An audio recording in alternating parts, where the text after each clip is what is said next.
So they wouldn't let you read this book? This book was banned in libraries? How controversial is this book? Well, it's a book that teaches biblical wisdom through the seasons of life to children and the value of growing the fruit of the Spirit, like love, joy, kindness, patience, gentleness, self-control.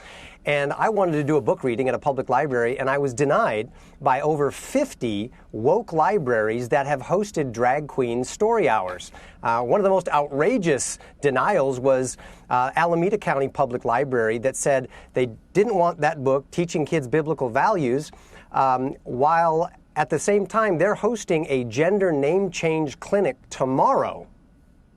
And I'm thinking, wow.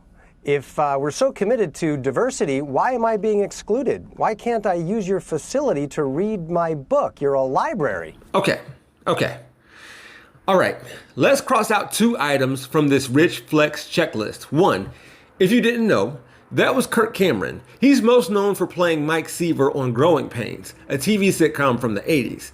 2, as you can tell, he authored a book and is, of course, selling it. And he's going to need to go on the most popular news, but it's really entertainment program and act like an oppressed, aggrieved white man who is being denied freedom in America because of his faith. I mean, his books aren't going to sell themselves. Mike Seaver is pretending like the issue at hand here is him, a Christian man, not being able to read what he wants at the public library versus drag queens freely reading books to kids as if libraries are anti-Christian or anti-God. No, the problem is him reading something biblical in a place that is accessible by the general public and is usually funded from public sources like taxes. Drag Queen Story Hour in public libraries doesn't feature the reading of religious texts of any kind, let alone the Bible. So it's not that these 50 libraries allegedly rejecting his attempts to visit and read his new faith-based book, if they exist, don't want his book.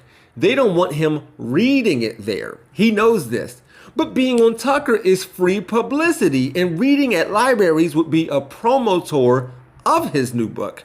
By the way, Cameron, can you do something for me? Can you find a woke library for me?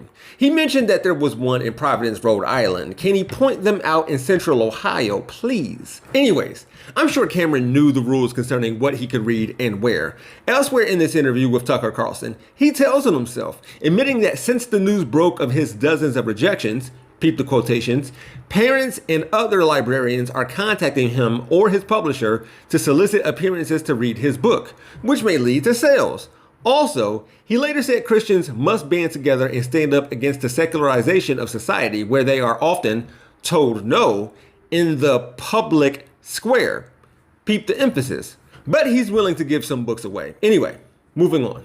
And to Christians particularly, we often get told no in the public square. We go home with our tail between our legs, crying in our Chick-fil-A soup, waiting for the rapture, rather than getting on the offense and saying, let's invest in our children and teach them the values we want them to learn. For every fake woke library that isn't an actual thing, I'm assuming there's a very real church that Cameron can read his book at or in.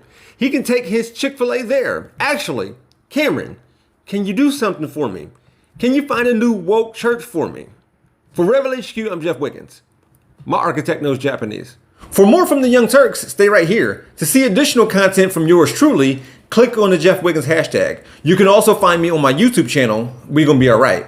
Thanks for watching.